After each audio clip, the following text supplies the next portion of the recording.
Welcome to NewFilmmakers Los Angeles in partnership with Movie Making magazine. My name is Danny DeLillo and we're at the Camera Los Angeles showroom in West Hollywood, and I'm here with Pedro with his movie Delicate Balance, or in Spanish, Frágil Equilibrio. Sounds much better. Let's take a look at the clip.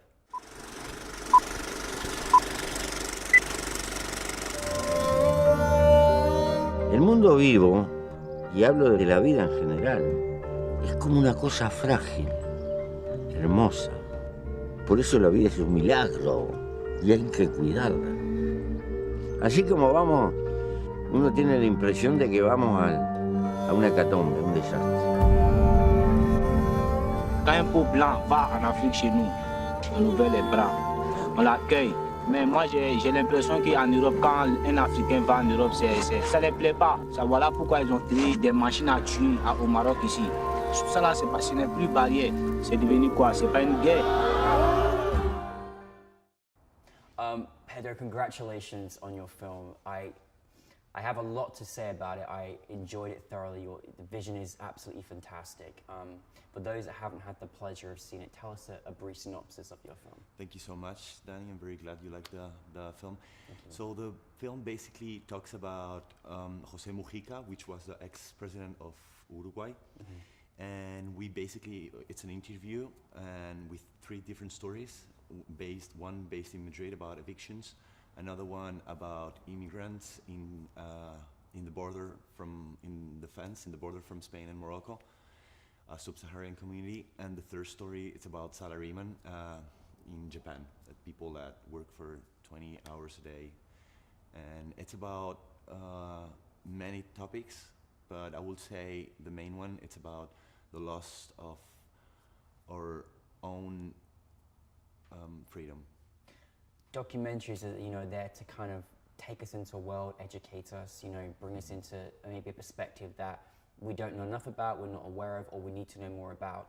I was just, dumbfounded by how much I learnt and got to understand and acknowledge, and the fact that you took it in 3 different parts of the world is extremely ambitious and courageous and shows your talent.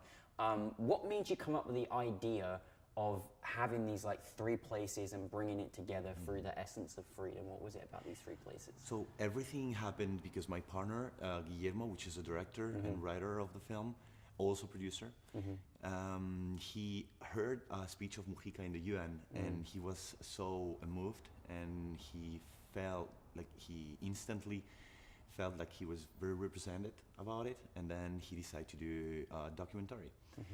And when he told me that we have a very small production company back in Madrid, we only did 1 short film before, where I direct and he produced, and then we switched positions. I was thrilled, and I was like, oh my God, this is so ambitious, like, how do you want to do that? And we've been 6 months to try to reach Mujica, and the funny thing is, we tried the official way, and it was absolutely impossible, because at that time he was a president. He's not a president anymore, and he was very busy. So it's funny because Guillermo's sister was living in Uruguay, and what we basically did was we print the treatment and we went knocking to his door. His wife welcomed us. And really? That's amazing. And he got many projects for features, for films, and he just chose 2, Emir Kusturica's and ours, and that's how everything began. Wow. Yes. See, sometimes when you do knock on those doors, it works, right? Sometimes. And those 3 particular stories, because when we had this powerful interview, it was like an hour and a half, so powerful. Mujica's message is so universal that we wanted to show a lot of diversity. So for us, Mujica was representing in a certain way South America. We decided to shoot a story in Europe, Madrid, that's where we're based, and at the same time we were very concerned about the evictions. And the second story was Africa and immigration. It's something very important in Mujica's message. And the third story was Japan, representing Asia, and about the salarymen, and it's Frágil Equilibrio. It's a journey. I don't know if you realize everything starts in Africa, and then Japan it's like the extreme. It's like a country with a lot of technology, but there's no happiness in a certain way. So it's like Japanese are trying to get that happiness, and actually when they Madrid is where they want to go. So it's in the middle between Japan and Africa, and yeah, and because those three particular small stories, we wanted to do that because they're so different between them, but at the same time they show that we all have pretty much the same problems. It doesn't matter where you are. I think that's a great, a great understanding you feel by watching the movies. You just feel like, wow, yeah, actually we're all so different, but we're so, the same, going for the similar and the same different sorts of things in completely different ways. There's very graphic moments in there as well, which, and I think, some of the most powerful documentaries is when you really truly are able to show, really what is going on, not just kind of like hiding behind, not kind of like putting curtains on it, but you actually really letting people understand what is going on. Is that something that was important to you for your audience to feel that, there's certain things happen in these countries and it's quite brutal? Yeah, definitely. It was important to us. I know it's graphic, but sometimes to understand better the problem, and we thought we had to do it, and also we wanted to show truth. We don't like interviews. We like conversations, and that's what we did. If you realize in Africa or in Japan or in Madrid, we just left the cameras over there and we briefed them what we were searching for, and we just left them talking. And this is how you can get truth in documentaries. And the reason why we use the stock image is to get more truth, and we thought it was necessary to sometimes to illustrate some topics, and also in a narrative and dramatic way as well.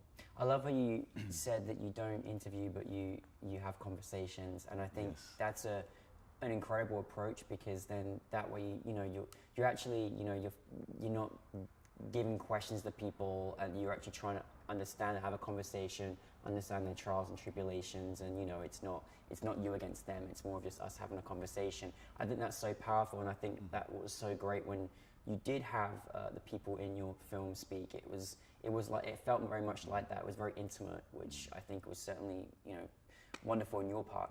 Especially with, I'm sorry. No, go ahead. Especially with Japanese and Africans, because as you can guess, it was very tough to, because Japanese, it's very hard for them to explain themselves, and especially with a delicate topic like this, like the salarymen, when we're talking about issues like loss of self-freedom and stuff like that. And also in Africa, because we had a very hard time to get there to the Gurugu, and they used to see journalists and people that go there to cover news and stuff like that. So we had to get their confidence. So we had to spend a lot of time talking to them. I speak French because my mom is French, and there's pretty much people from Mali, Senegal. And I had to get their confidence, to become friends with them. And then I had these conversations, sitting around them, and just Guille behind me shooting with the camera. That's amazing, and I think that's it. It is important to make sure that the people that you're working with, that are actually making this documentary happen for you, do have that camaraderie, and that you have a relationship where they can trust you and what you're trying to achieve as well. Again, you had some very very heartfelt subjects, and you really feel what people are going through. But it was so beautifully shot, and I know your music also is award-winning as well. How important was it to make sure you got the right look from a cinematic point of view, and also the music, which became award-winning? How wonderful was that to make sure it gives the real great flow throughout the documentary? So in terms of the look of the film, pretty much everything was shot, like we tried to shoot it with quality and doing like cinematic style shots. We basically use a slider pretty much all the time. I don't know if you realized. And it's been very interesting because the Mujica's interview, Madrid, Morocco, and Japan, that was the main stories. We shot them with different cameras and different lenses, but it has a purpose on it. Like for example, Africa, the camera shakes, it's like more chaotic. The color is like Africa, like more orangish. And then Japan is more static. It's more clean, I will say, more bluish. And it has an intention, obviously. And Madrid's in the middle of both of them. That's wonderful. I love how you did that. That's amazing. And the amazing thing of Fragile Equilibrio is that it's something that started very small and became something huge. And that's because of the collaborative process. That's something very interesting about Fragile Equilibrio, I think. And everything started with a treatment. That's how everyone got on board. And when we shot the main parts, Uruguay, Madrid, Morocco, and Japan, we were at the editing, and so Mujica's message is so universal, and we wanted to show diversity, like many faces, many textures, many cities, so many places. So we did something that we called global sequences, and we basically contact friends from all around the world that they had production companies, DPs, directors, whatever. We briefed them and we told them what we were looking for, and they shot for us, and that was amazing because there's so many different cameras, so many different lenses, but we always tried to keep some quality and 100%. not a journalist documentary. It's cinematic, and this movie was designed for theater. I always like to say that. I love that you took an approach of it wasn't from a journalistic point of view. It was more like let's get to know the situation, what's happening, what's going on, and actually talk to people. Now, obviously, there's definitely challenges. You filmed in all these different countries, but what would you say was your biggest challenge in making this documentary? The biggest challenge to make it done, because it was so ambitious. We were so limited in resources. We thought we will do it in 9 months, and it took us almost 4 years. Documentary filmmaking, of course, you never know. Of course, of course. Well, you did it. I mean, that's the most important thing. Now, obviously, like you said, it started from a treatment, and so, what's it like for you? Obviously, now you're based here in LA, but you're originally from Madrid, which is a beautiful city. And what's it like to go and you've made that treatment, and then, next minute you're in NewFilmmakers LA, you're partnering with the Academy of Motion Picture Arts and Sciences, you're celebrating Latin cinema, and you're celebrating Hispanic Heritage Month, and you've got all these amazing films in all these other countries. What's it like to have your film there, and what was it like last night for you? So I have to say, it was one of the best experiences in my life. It's like, for me, it's been like an achievement, of after all these 4 years. We were very looking forward for the US because we've seen feedbacks in Europe, we've seen feedbacks in Asia, we've seen feedbacks in South America. We premiered the film in Austin, but unfortunately we didn't have too much exposure. And when I can remember if it was Andrew or Larry, when he called me, I was thrilled. Like I was like, oh my God, that's what we were waiting for. And that's what we did so much in social media. I had like 70 guests yesterday, and I was rehearsing the Q&As with my girlfriend, which is American, and she was helping me out with the accent and all that. Oh, you've got no problem, trust me. You're fantastic. Yeah, this is the result of the rehearsing as well. Well, thank you, girlfriend. Yeah. So, and I was kind of nervous because I moved to LA a year and a half ago, so I tried to invite everyone to get all my friends, all my contacts to the screening. And everyone came, and there was like 70 people coming from my side. It's incredible. Well, you worked really hard to bring people, and that is part of I worked very hard, yeah. And I was very nervous until the very end, but when I was sitting there in the Q&A, I felt so comfortable, and I think I did it good. What did it feel like to have the film on a big screen with a sold-out audience at the Academy's home in Hollywood? Like, how did that feel? It must be incredible. You know what? My father has theaters back in Spain, so I've been in the theater since I was very, very little.